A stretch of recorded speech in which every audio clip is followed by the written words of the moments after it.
If you guys enjoy what I do, be sure to hit that like button and subscribe. It really helps the channel and it's free and easy to do. Welcome to my channel where we cover the lore of Final Fantasy XIV. We cover the stories both big and small, the epic and the cute, the silly and the tragic. I hope you all enjoy the ride, and welcome to the Chronicler of Lore.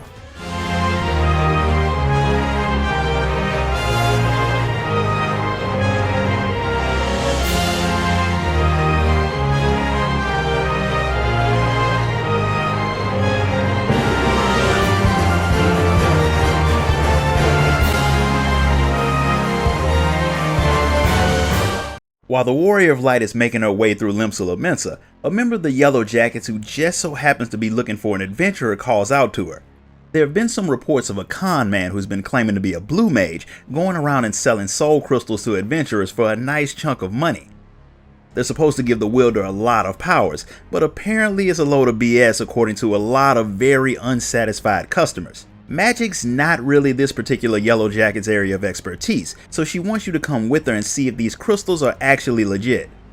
If not, she's gonna arrest the man and give you some money for your help. If they are real, then maybe the new skills that you can learn from it will be worth the trouble. Either way is a win for the Warrior of Light, so she agrees to tag along to Summerford Farms, where the man has been doing most of his selling. The two of you show up just in time to see the man give his little spiel to a group of adventurers. His name is Martin, and he claims that blue magic comes from the New World. Out in the New World, a tribe of people called the Wallaki have their own unique form of magic. It still draws ether from the land around them like black and white magic, but instead of using that ether to manipulate the elements like normal mages, they use nature in the same way that wild animals do, meaning they can use the techniques of monsters.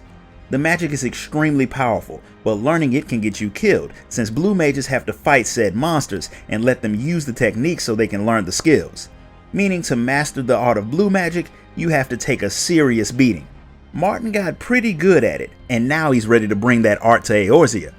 All it takes to get started is a soul crystal, as well as a spell book that he's personally written. He's even got the outfits that'll make his pupils look the part.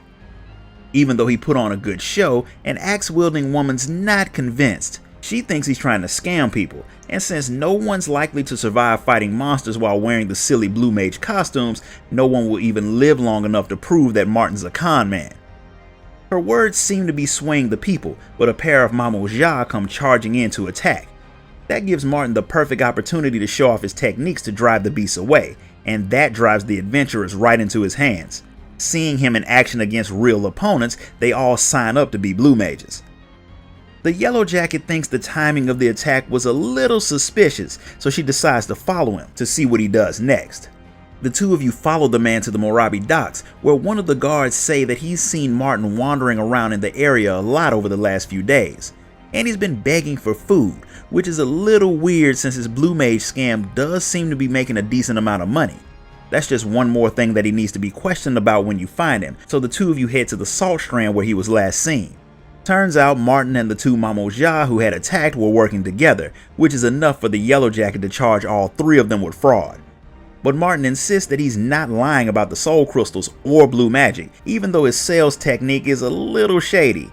The only reason people haven't been able to make them work is, like so many people in the real world, they didn't do a little thing called reading the instructions.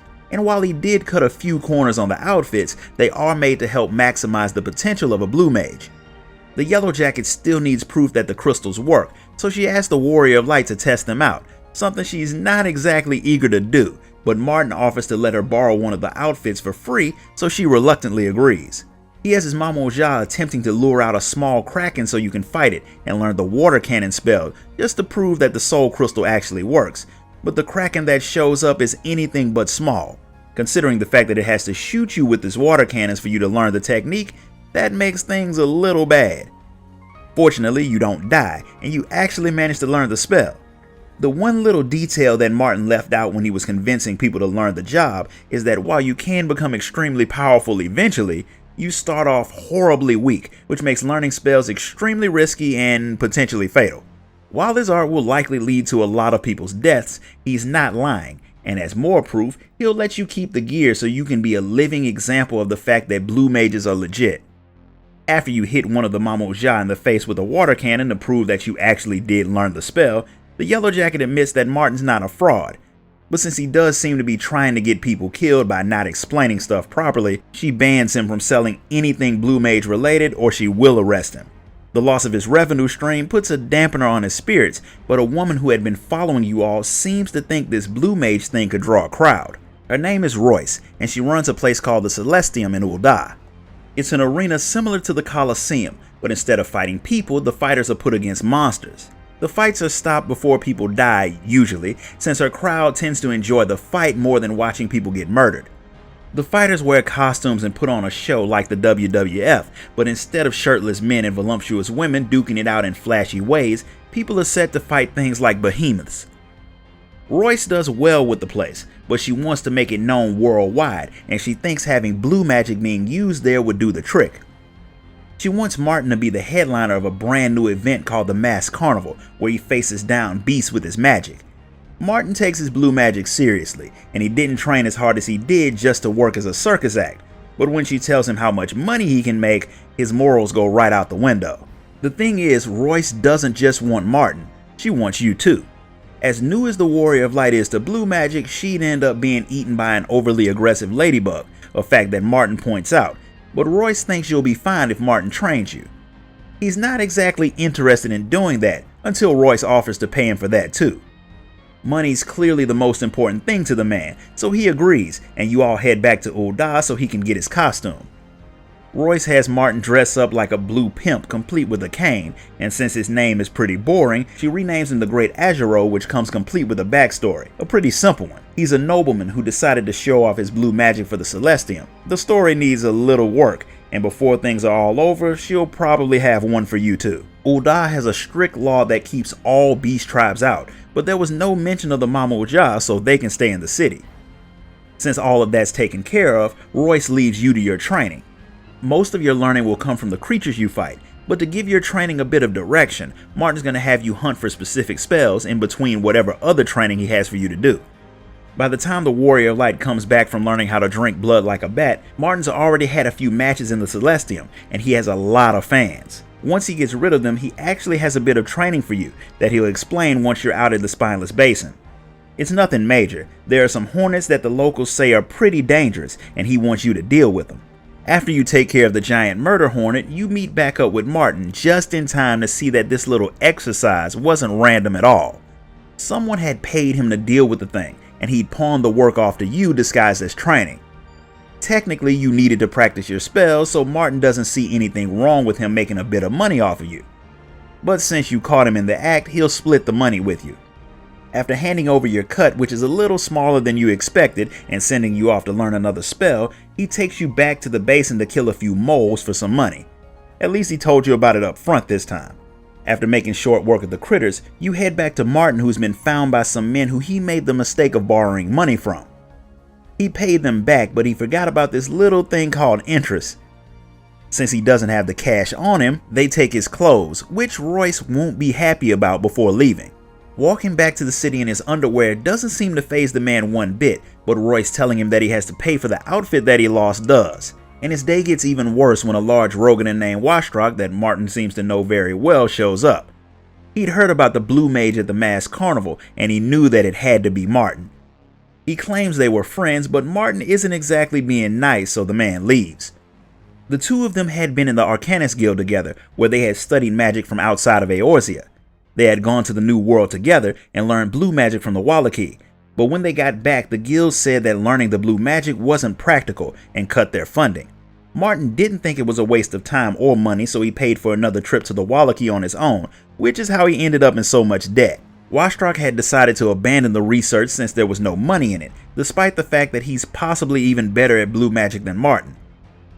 He quit the practice, came back to Eorzea, and started a trading company with his friends.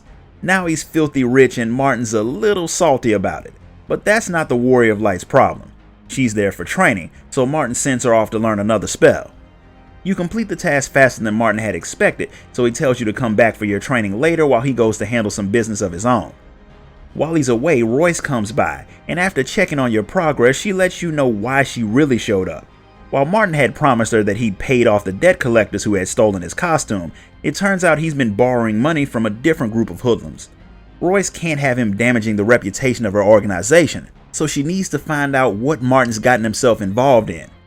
The Mamuja don't have a clue what the man's up to either, and since what he's doing affects the Warrior of Light too, she's down with following him. The two of you see him heading into the Alchemist Guild without his usual blue costume. He clearly doesn't want to be recognized, but that doesn't reveal what he's up to, so the two of you follow him out of the city where he meets up with some shady people to buy some dream flowers. Hearing that's what he's buying causes Royce to talk a little louder than she should have, which causes the two dealers to turn on Martin. You jump in and deal with them, leaving Martin safe enough for Royce to snap at for buying the plants, which are the key ingredients for Somnus. Whether he was planning on selling it or using it doesn't matter, because Royce refuses to do business with anyone who uses Somnus for anything. That's not what Martin's been doing. He's been buying the flowers to make a medicine for the Wallachie. The people there are sick with the plague, likely brought to their lands by the foreigners from Eorzea, and it's a pretty bad one. For Eorzeans, the disease is barely worse than a cold, but it's fatal to the Wallachie, and it's spreading fast. One of their doctors is doing all that he can with their particular medicines, but it's not working, and without a cure, their entire race could end up extinct. Knowing that he was a part of the problem is the reason why Martin is working so hard to help fix it, so he had come back to Eorzea to find a cure. The research put him in even more debt, but he managed to find it. The problem is it takes dream flowers to make it, and since it needs to be mass produced, he needs a lot of them. That's why he's been dealing with so many shady people and the Alchemist Guild. Royce wishes he had told her all of this from the beginning so she could have helped, but now that she knows what's going on, she'll let Martin keep performing at the Celestium, and she'll use her contacts to get the flowers for him. Martin's super grateful to the woman, but she'll call it even if he puts on a few extra shows. The crowd really likes him, and what they like, they pay for. He's all for making extra money, obviously, but she doesn't really enjoy discussing business out in the woods, so you all head back to the city. And we'll pick up with what they do next in the next video. So before you go, I need you guys to hit that like button, subscribe, ding that notification bell, and if you really want to show your support, you can donate to the channel through the link in the description. Until next time guys, later.